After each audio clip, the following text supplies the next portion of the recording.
A very good morning once again, and welcome. If you are just joining us from wherever you are watching, we're coming to you live from the Kampala Serena Conference Center. This is Morning at NTV, and we are at the Kickstarter segment. We're going to be digesting Uganda's 2024 gold politics. Is resurgent gold poised to reach new heights? I'll be introducing my guests very shortly, but let me just share a preamble. Opposition members of parliament have raised concerns over Uganda Revenue Authority's failure to effectively collect taxes from the export of refined gold, highlighting a significant gap in the nation's resource envelope due to uncollected taxes from gold exports. In a minority report to the Budget Committee concerning the 2024-2025 budget framework, Uganda has experienced a sharp increase in gold exports since 2016. However, there have been significant discrepancies between gold production figures reported by the Mines Directorate and the actual exports of gold reported by the Uganda Revenue Authority. The news is likely to worsen because, according to figures, the growing gap is a result of almost 100% a disappearance of contribution from what has been Uganda's export commodity, gold. The value of exported gold in Uganda by the year 2020 stood at a staggering 4.17 trillion Uganda shillings. The Directorate of Geo-politics Survey and Mines says that has jumped by more than 1.85 billion Uganda shillings. That's a lot of money, and of course concerns are the gold industry should be able to be taxed effectively. We shall be understanding exactly what that means. I'm joined on set by the Shadow Finance Minister, who is also MP for Kira Municipality, Honorable Ibrahim Nganda Semoju. I'm also joined by Imam Mugisha. He's an energy coordinator at Resource Rights Africa, an organization that is hell-bent on what is described as natural resource governance, as well as business and human rights concerns. Gentlemen, welcome to the program. Thank you. Thank you. Let me begin with the Shadow Finance Minister, who has a minority report that seems to train its guns on gold and the need for the state to be able to get as much as we can from the commodity because it is now our leading foreign exchange earner. Before we go into the minority report, first give me an overview of how much gold we have in this country and how much money it is supposed to bring, because what we know or what we are gathering is that we are not actually getting as much as we ought to. The figures is as outlined in the Minister of Finance documents. The Auditor General, in his latest report, which he submitted to Parliament December last year, about 2 months ago, the Auditor General estimates that every year we export 70,000 kilograms of gold. That's the estimate by the Auditor General. 70,000 kilograms of gold. A kilogram of gold is sold at the international market on average at 60,000. On average, it can be more. 60,000 per kilogram. Per kilogram. Yeah. So which means if you read, I think 2021, the estimated value of our gold export was at $2 billion US, but it has, at that time we were actually selling nearly half of what we are selling today. So we should be now earning about $4 billion US, nearly. Well above 5. Yeah. So which is coming almost to about 9 trillion shilling, if you look at the figures and calculate them.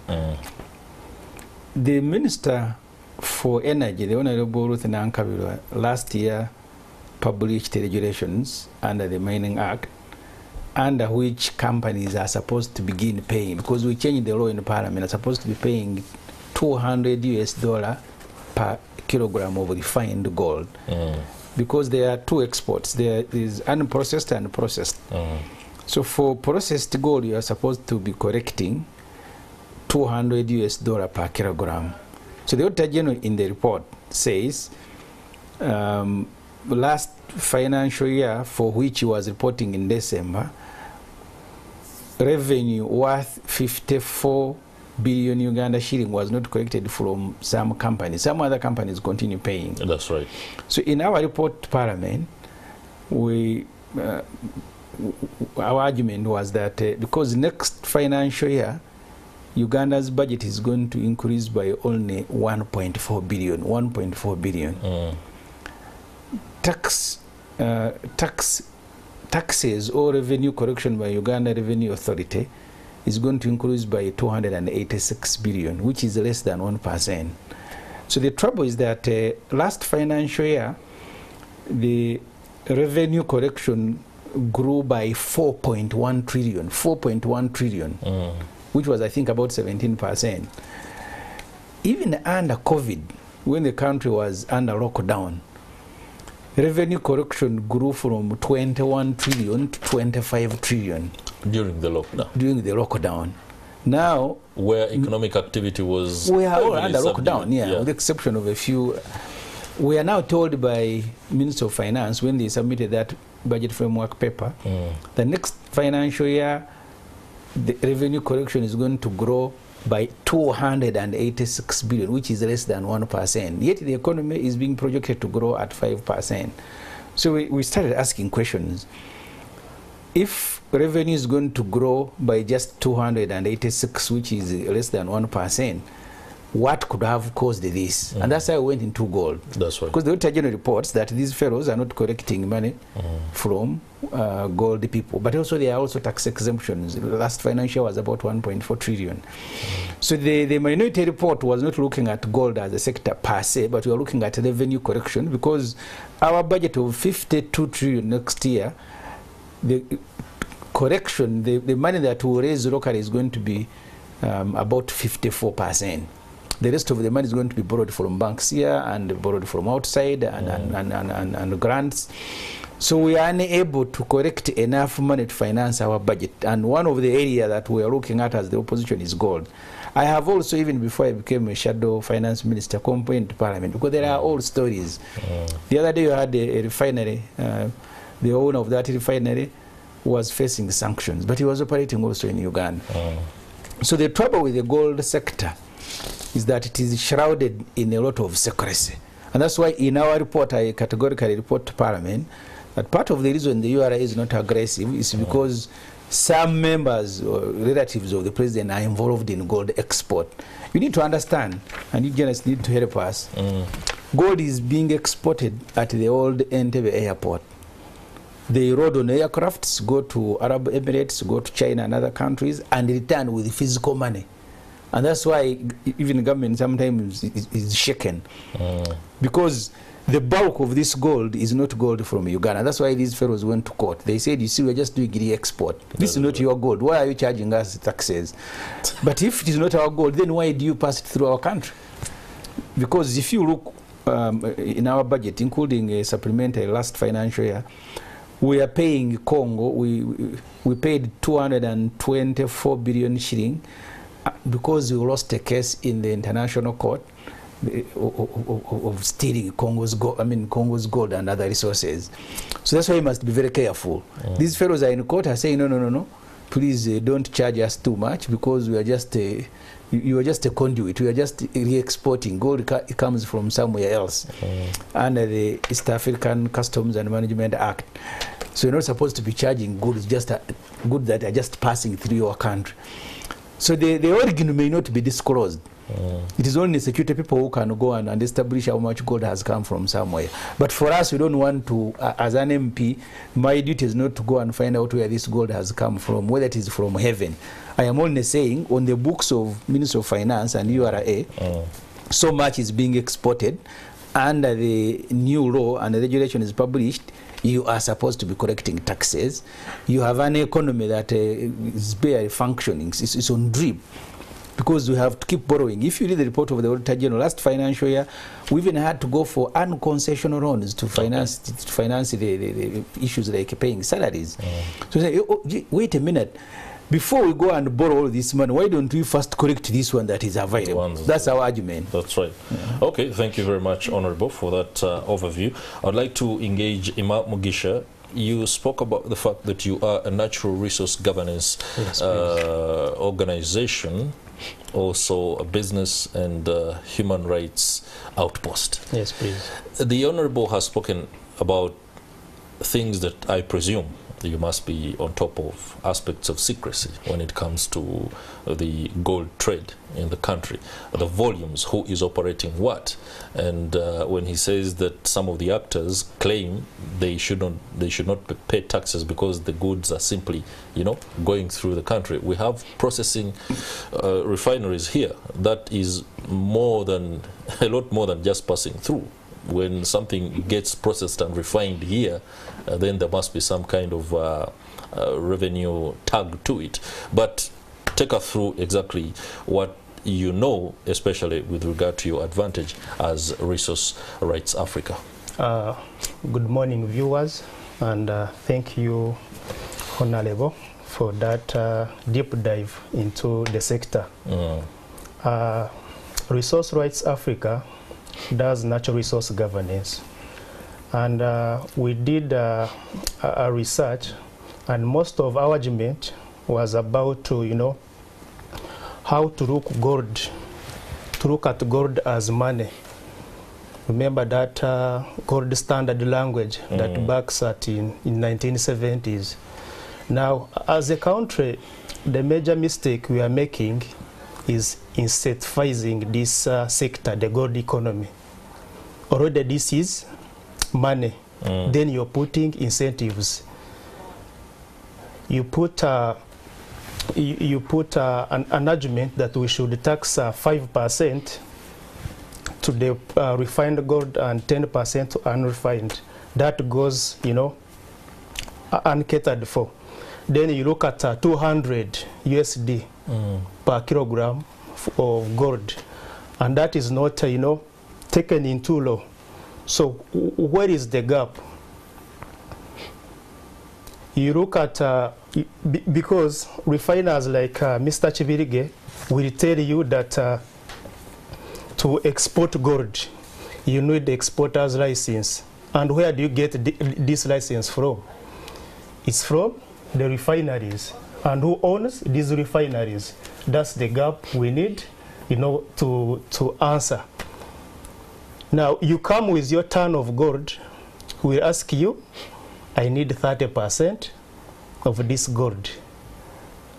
And as Semuju mentions, that gold at international market is 65,000 US dollars.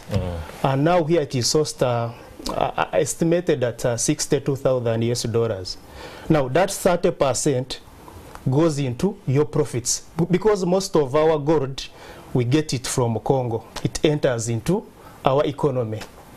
So we are doing business and the gold passes through Uganda. Have you been able to put concrete data to that as an organization, or you are also speaking from the point of the fact that you've heard that most of our gold comes from Congo? Are we certain about the amounts and the trend? We haven't done a deep dive into that research, but that is the estimation. Most of the gold is from DRC, passes through Uganda, then to international market. And we presume that this is a Ugandan gold.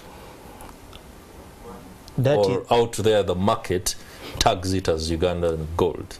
That's where we run short of, like, evidence, because these minerals have to be certified. No, let me first engage Honorable on this. You spoke about the, is it the East Africa, an act within the framework of Customs Act that allows, or rather stipulates. Yeah, because if you are just transiting, you shouldn't be charged because it means you will pay taxi and taxi where to the destination where you're going. Yeah. So the gold people, they have even had a meeting with the president, and not once. The president does a lot of meetings. Yeah, but the reason these meetings took place, this argument that they can't come to make here, and I know you guys invited them, but they can't show up, because that's the secrecy involved in this. In this gold export, almost everywhere. That's why even in Congo. Maybe for our viewers to understand exactly what you're saying, we invited Emmanuel Kibirige, the national coordinator of the Uganda Association of Artisanal and Small-Scale Miners. He's also the general secretary of Mubende United Miners Assembly. I hope he makes it before the show. And there will be faces, but the real exporters, you will never see their face. They are hidden. So you will see a Semuju claiming I am a refinery exporting gold, when actually the exporters are different people. Because even in Congo itself, many of the wars that are being fought in Congo, the reason you hear that there are 120 rebel groups, it is not because that those rebel groups they are actually business groups. Each rebel group in Congo controls an area where they mine, sell to whoever can offer, whether it is a Belgian, whether it is British. So the secrecy involved, because you see, it's not that we are formally buying. Because if you are formally buying from Congo, first of all, why should Congo export its gold through Uganda? What is so special about Uganda in gold export? But the only reason is that you are buying from rebels who are controlling vast areas in eastern Congo, in Kivu, and then we are doing the export. In some of those meetings with the president, these gold fellows made the argument that we are just re-exporting. If you disturb us, we'll go and export through another country. And I think maybe in his wisdom, the president said, okay, instead of harassing them and they go and export through either Tanzania, it might be difficult, or through another country, at least we can leave them. That's why there has been negotiation. Our argument in the minority report was that we've seen you are very aggressive on tax correction, including closure of companies. And then we asked, when it comes to the gold exporters, why is URA not as aggressive as it is on other businesses in the country?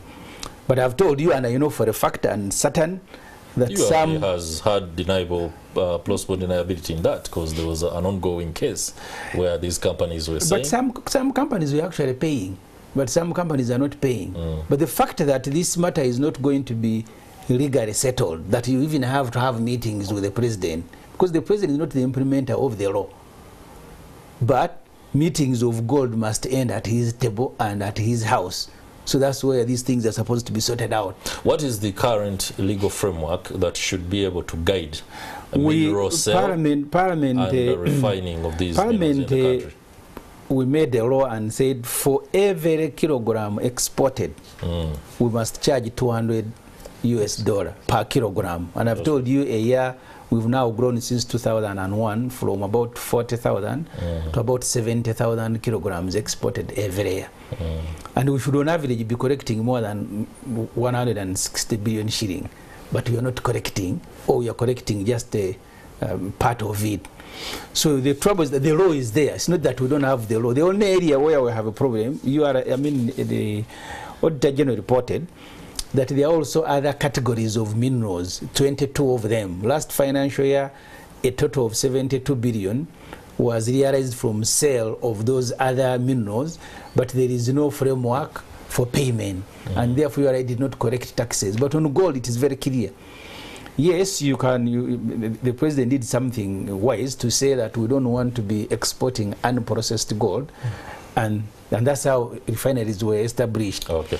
But the only problem I have with him is that some relatives of the president are involved in this business, and the faces that you see arguing and going to court are not those. So the beneficiaries are known. Would you like to provide, I'll be coming to you very shortly before we go for a break, would you like to share information that is clear enough on the allegations that you... No, I will stop it there. But I have told you relatives, I have said it is in a report to Parliament. I have, because I'm not saying things that I'm saying for the first time. It is in a minority report that the president and his relatives are involved in export of gold. Within that report, have you included the source of your... It is the duty of Parliament to investigate. That's why we will go and make statements to Parliament, because there was supposed to have been an investigation by Parliament. I'm not the only person who has raised the issues gold. Some other MPs raised it. There was supposed to have been an investigation. I don't know what happened to it. I will follow up.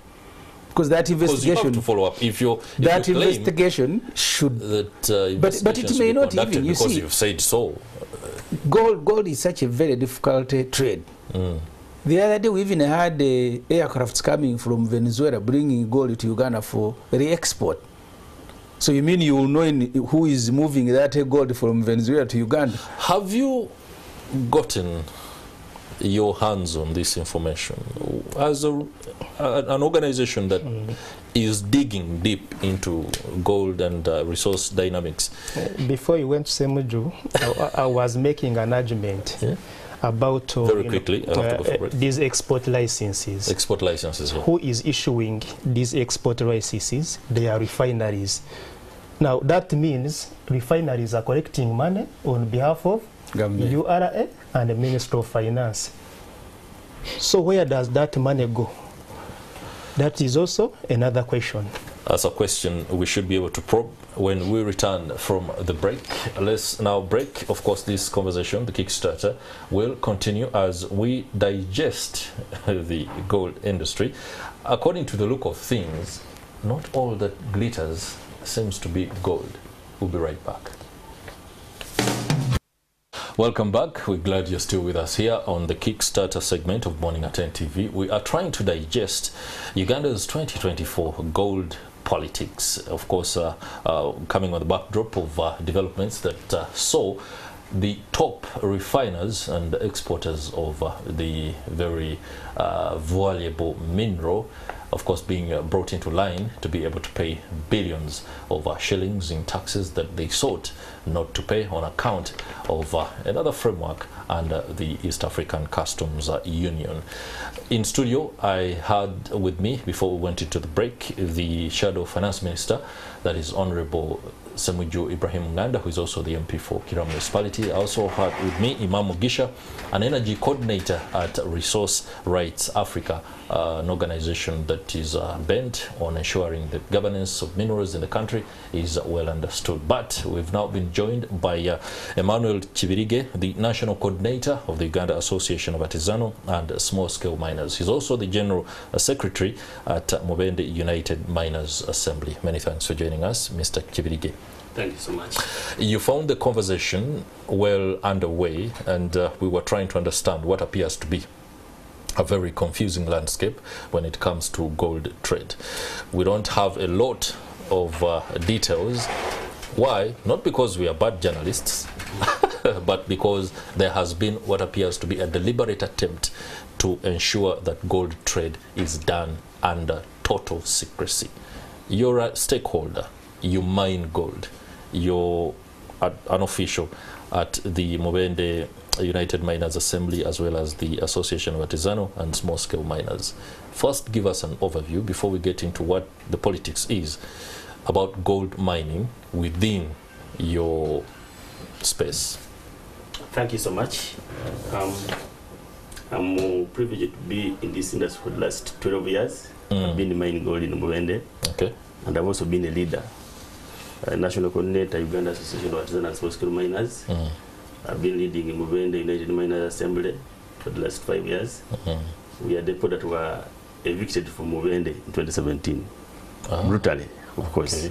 Okay. So the gold industry was not given attention for a very long time. I think it was just done by a few people here. And for the influx of ASMs, 2011, 2012, gave attention to gold and also raised appetite for the point in Kampala to come and join in. That's right. Forcefully anyway. Others just came and they wanted to take over. Gold is not picked on the ground.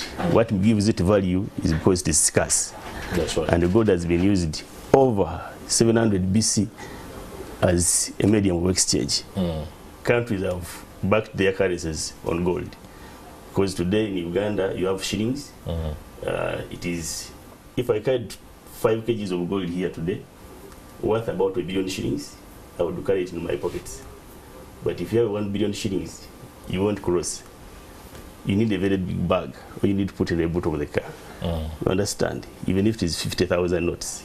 Okay. So, what makes gold special? It has a lot of value, and it's very scarce. Now, coming what is happening today, there's a lot of gold talked about in Uganda, which you cannot see. Because ask yourself, how many licensed mines are in Uganda?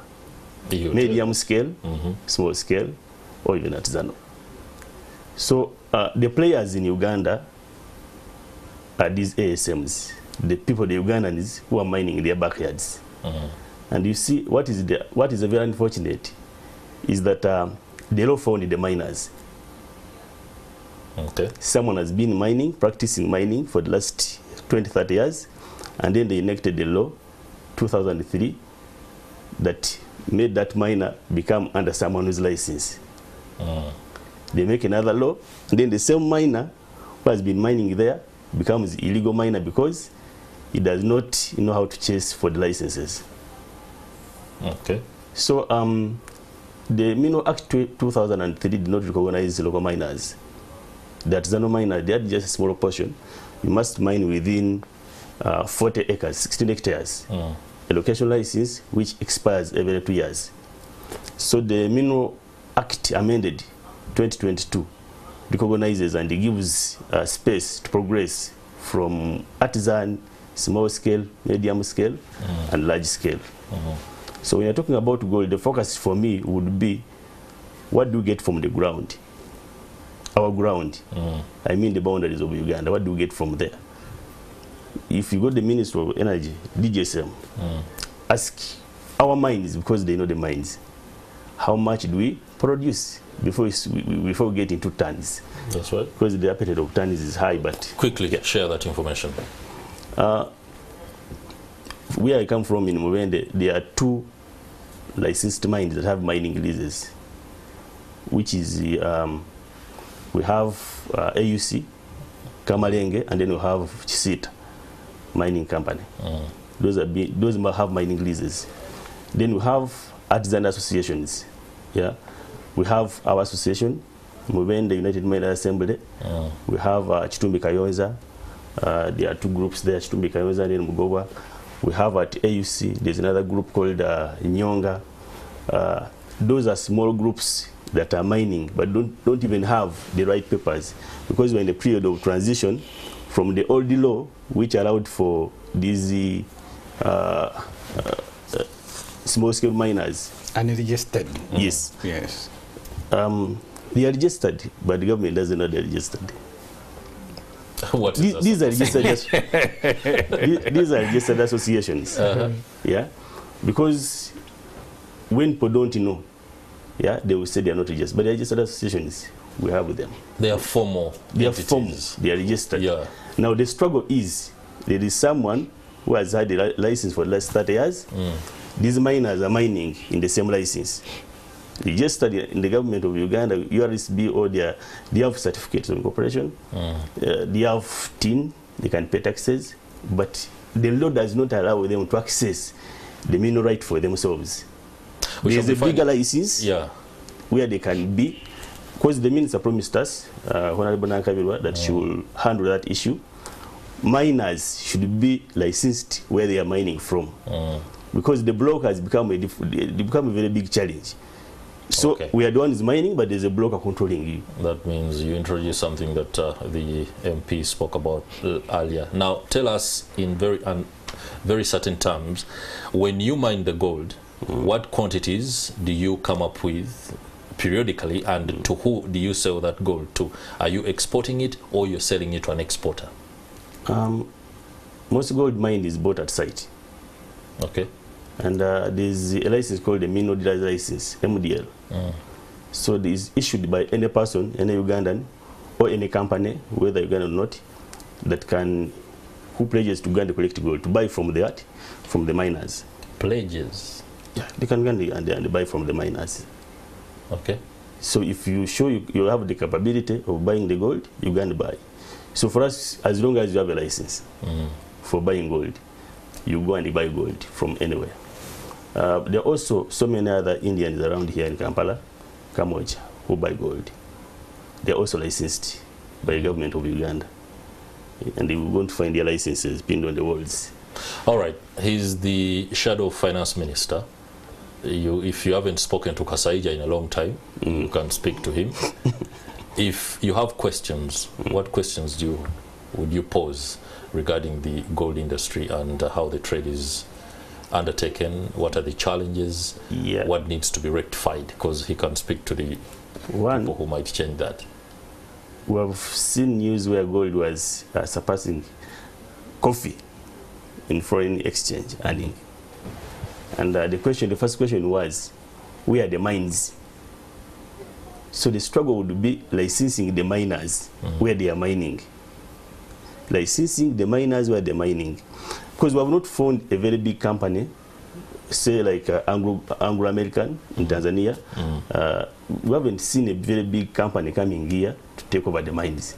Probably the mines that are here or the reserves that are here are not suitable. They cannot make economic sense for the big companies. Global. But for us, they make economic sense. That's right. What we are looking for are not billions. We are looking for moderate income for us to survive and Apple to survive. So the other illusion of people looking at, we want a very big mine. Can it be here? Is there a feasibility study? So government, one, has to deliberately put an effort in exploration. Explore those areas where artisans are mining, increase their productivity, provide finances. Unfortunately, in any other activities in Uganda, we have had PDM, Uganda, so many things. The artisan miners don't have any source of financing. Banks don't trust miners. Okay, they don't understand mining business. They don't finance mining. These normal money lenders, you want to invest for 5 years, you cannot borrow at 10% per month, not even per year, but per month. You cannot borrow from money lenders. So find the industry where we are. We do not have any source of financing. Honorable, the reason I wanted him to specifically air out those concerns is because the aspects you talk about of secrecy and who actually owns the refineries and who are the stakeholders is well beyond MorningAtNTV right now. What we can thresh out are the issues that he has spoken about. What's your submission? I think we will be demanding from government, I hope they will come clear, okay, to tell us how much gold is mined from Uganda and from where. Because on all the other, for example, crops that we sell, we will know they are coming from which district. That's right. I think my next step is to ask government to tell us how much gold, where is it coming from. The point he makes of investing in exploration, we will also ask government why are they not interested. Either we don't have enough deposits that should attract serious investment, and therefore you license the smaller operators to continue running their lives, or there are people who are sitting on those deposits for tomorrow. You see, both local and international traders are not simple people. Like you see, the petroleum industry. Someone can come and take over petroleum deposits in Uganda, but his thinking is that I'm going to process them in 10 years later. They are not in a hurry. So we need to understand that area, and I'll be asking finance to come to Parliament and explain. I hope they will. But at the moment, our interest, because the law and the regulations under the law was intended to make this a formal sector. So we want to move away from the people who are, and then make it a formal, so that we can trace how much gold is being mined from when it's sold to who is refined by who, and then we collect taxes as a country. So we wouldn't want to continue running the gold industry as an informal business. So those who want to continue mining will have to accept to be licensed. Because otherwise, if you continue, because from your own confession, you just mine and sell. For you, that's where you stop. But as a country, we are interested because minerals are a natural resource. They are for everybody. They are not only for those who have seen them behind them. Otherwise, the Wanyoro will make the same claim that petroleum is ours because it is in our land. And therefore, we should be the only ones benefiting. So government has to formalize, because the law is there. And then we will be putting these questions. I hope at the end of this budget process, we will be able to know how much gold is from Uganda. And also, when you have fellows complaining that they are doing re-export and therefore don't charge them, we also need to know how much gold comes from Congo and elsewhere.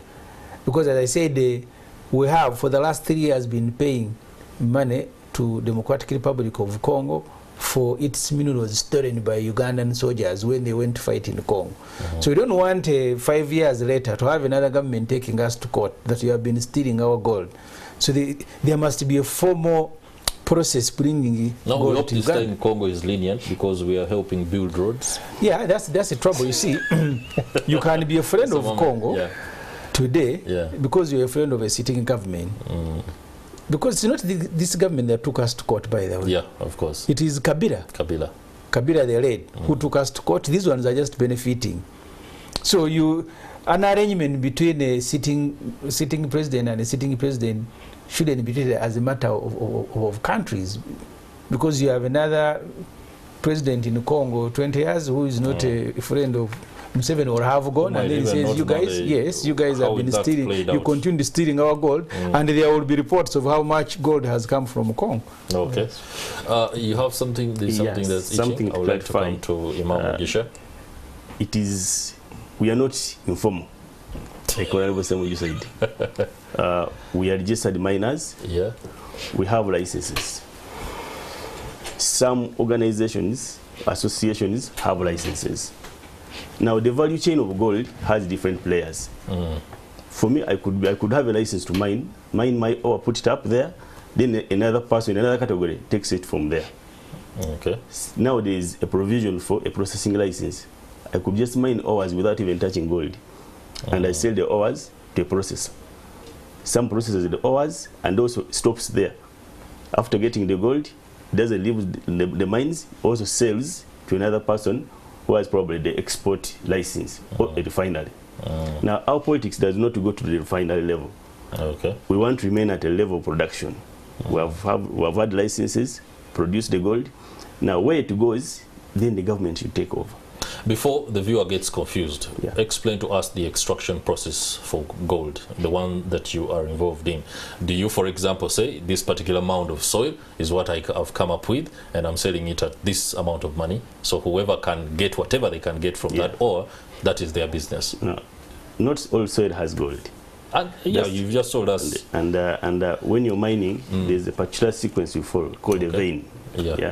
So when you reach an area that has is rich, you can identify that this type of rock has gold. So you extract using machines. Sometimes there is what we call alluvial, which you can pick from the surface. Okay. That is a secondary source, whereby it has been washed out from the primary source, and then it comes piles somewhere.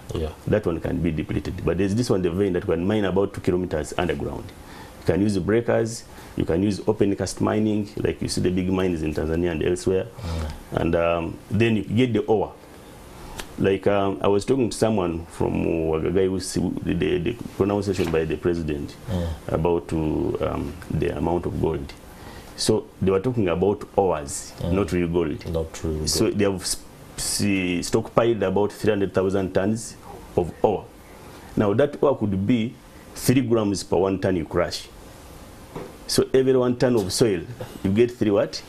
Grams. So that you have to make the mathematics. So now the conversation. 3 grams in my local tongue, kagondi kamajani. Yeah, kakako. And that is rich ore. It is rich in value. If you have 3 grams per ton, then that's business. Okay. The process is very, very long. It can take you 1 year before you reach a gold-rich vein, and then you can start extraction. And remember, in our business, like I told you, when you invest your money, you have no process for recovery. If you don't get, then you have lost. You go home. So why are you looking for licenses? He talks about is the security of tenure. When I have a 5-year license that is renewable, I get courage to put in more money. But there's no way going to convince people at home that you're taking 100 million in the mines, and then you don't have explanation after. You don't bring it back. Oh, okay. Imam Mugisha, yes, please. You've listened to Emmanuel Kibirige give what is no doubt concerns that your organization, given the fact that you're into natural resource governance, it should concern itself with. Do you find yourself getting new mandate? Thank you, and Kibirige, for those insights. To me, what I look up to, why the same Jews passed that Mining Act, to recognize you artisans, to upgrade a certain level that you want, is, as he said, tracking the minerals. Where is it coming from, and what does it contribute to the economy? The value chain, tracking the value chain. We do work in Karamoja. There is EIT, Extractive Industries Transparency Report, the second report. If you have been in Karamoja, you see trucks failing out gold.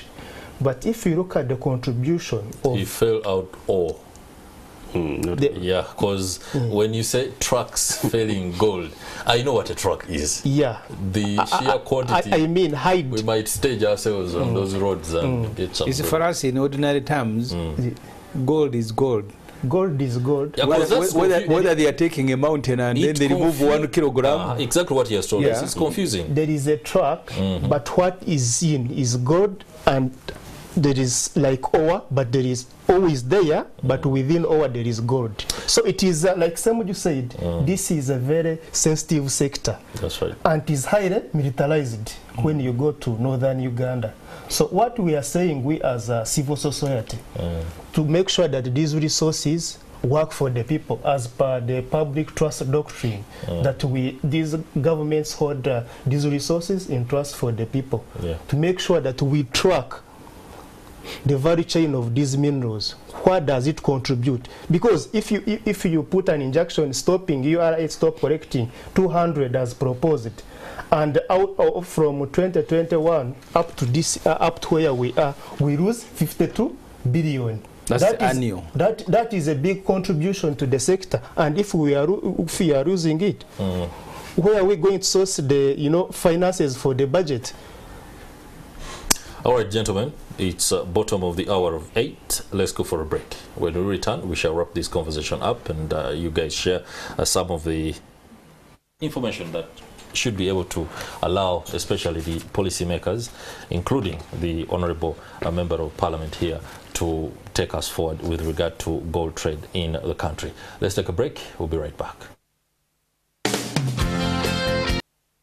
Welcome back. Let's now wrap this conversation on gold in Uganda and the politics around it. But we've chosen to not bend very much towards the politics because it could get ugly. So we have decided to ensure we understand the trade and the dynamics of export. In studio, I have with me the Honorable Ibrahim Semujunganda, the Shadow Finance Minister, who is also MP for Kira Municipality, giving us perspective on the frameworks available, especially with regard to what's happening in the country. We also have Imam Mugisha, a coordinator at energy coordinator rather at Resource Rights Africa, as well as Emmanuel Kibirige, the national coordinator, Uganda Association of Artisanal and Small Scale Miners. Gentlemen, as we wrap this conversation up, excuse me, I'll allow each of you 2 minutes to give your closing remarks and also share the way forward with regard to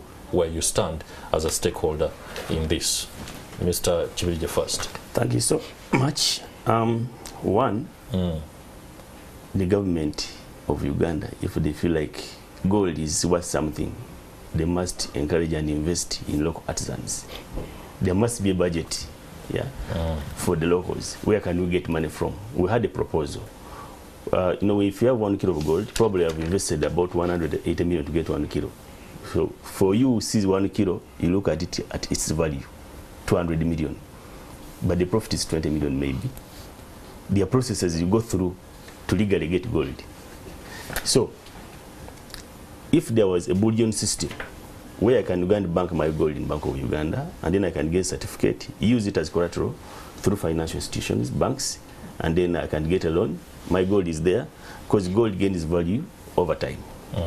That's one. Number two, there are licenses that have been long dead. It's a very big license. Someone has held it for 30 years. It's not active, but there are people mining there that they call illegal miners. These have been mining since the license before it was granted. So I would encourage the minister, the people in the ministry department to ensure that they license people where they are mining from. It is as simple as that. Because we are not continue saying illegal miners. yet they are Ugandans. You have a national ID, probably have a passport, you are registered, the chairman one knows you, you're a married man, and they call you illegal in the whole of Uganda. It is not fair at all. And Okay. what makes you illegal? Because you mined the place and someone was licensed there. All right. So, and then lastly, there should be clarity at export level. We find it, if you tried, I tried exporting a few samples last year, and I find it very difficult that I must get permission from the refineries. Who regulates the refineries? So for me to export my samples, the refinery must first give me a signature. I find authorize you. Yes, I find the export permit now irrelevant. A refinery Even when I have an export player permit from the is my fellow player. We are all in business, That is the one but they must permit me to export. That is so confusing, very confusing. Honorable. I think with the law and regulations, I am studying, and many other colleagues are doing so. We will need the government to come clean on the operations of the gold sector. Okay. The starting point is the payment of taxes, but also as Parliament we should be interested in knowing how much gold is mined in Uganda and how much gold comes from outside, and especially where the gold coming from outside is formally into our country. We do not want to land into troubles we've found ourselves in, of Uganda having to compensate another country because of stealing of its resources.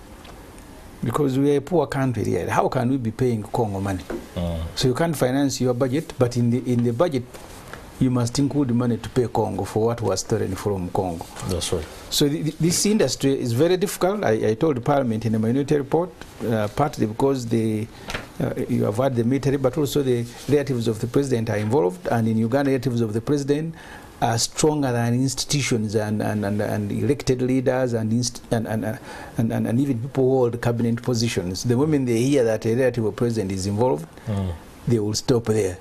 But I hope Parliament will pick courage to be able to investigate, because this is a very lucrative business. You cannot, because Minister of Finance every year keeps reporting that now our main foreign exchange earner is gold. It has even overtaken tourism. It has overtaken remittances from people working from outside. It has overtaken all the crops combined, including coffee. We can't have an industry flourishing as that one, and then there is no value to the country. Haven't you, for example, let me just stay with you very briefly, haven't you asked those questions before? Because you've just promised us you're going to be putting these questions. I did ask as an when MP. you asked, what answers did you receive? Parliament put a committee to investigate. I haven't seen the report. Now that I am a shadow minister, if the investigations are not yielding results, I'll do the investigation myself using the small machinery available to me. As shadow And minister. then I'll come and report to Parliament. And former journalist. I'll use the machinery that is around me. All right. Okay. Imam Mugisha, Yes, there is a lot, of course, to pick from a key stakeholder like Emmanuel Kibirige, especially those particular concerns. I do not know whether the current framework allows for the civil society to work smoothly with the actors, including the artisanal sector. Could you not share what exactly is going on, but if you could ask him the question, has he encountered the civil society organizations that are advocating for your concerns? Have you done that? Have you encountered them? Oh yes, well, I mean, for ASMs to come on spot, it is civil society. Civil Since society. 2012, we had the Action Aid, ASEMP, Solidaridad. There are quite a number of them. Actually, is it last week when we had a meeting? Yes, Okay. yes, that's African. So going forward, and in light of the fact that you just shared you had a meeting, just give us hope. Okay. We as Resource Rights Africa, civil society as a whole, we play a complementary role. However, we have been branded by government as, opposition of development. But, if you don't have someone to check you along the way, you might go wrong. But we play a complementary role, and we play for the day the gold sector become organized and it start working for the people as per the public trust doctrine. But also I would encourage our brother Semuju for key stakeholder consultation when you're doing those legal frameworks and regulations. If you start, maybe you need, the president puts up a directive on value addition. Yes, you're putting up a directive as a president, but have you done consultations who benefits from, non-refined gold? The 5 and the 10% respectively. Where were the consultations? Were these people consulted? That is the argument we are putting forward. Then, but also what we encourage, because we subscribe to standards like EITI, it encourages disclosure. Government discloses what it receives from mining companies, and these mining companies must disclose what they submit to the government, to get a win-win situation for all of us, to make these resources work for the people, and I mean service delivery. Okay, so I was just trying to look through some of the comments or reaction with regard to gold. It seems like people have a problem too, especially when it comes to wanting to ask the questions about gold.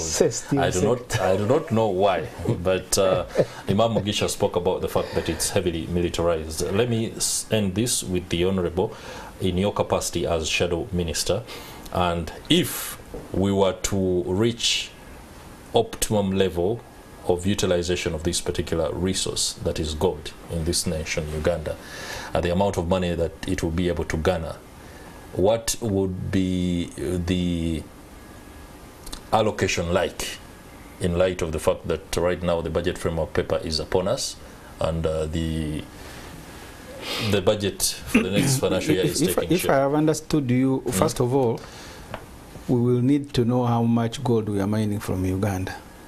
First, because Uganda alone. It is also possible that those who are claiming that they are re-exporting, that even what they are re-exporting may be originating from Uganda. Until that has been, until we've disaggregated, then we will be able to know how much is due to us and how much is re-exported. Otherwise, it is easier to collect gold from Muvende, and then you claim that I am re-exporting, because the amount of money that you will keep to yourself is going to be huge. But when you claim you are re-exporting, that's when you begin now invoking the law of the East African customs. That's when you begin going to court. So the starting point is to know how much gold we are mining, but also, as he suggested, we'll need to do exploration to know how much deposits we have as a country. And those deposits will now determine how much investment that we make.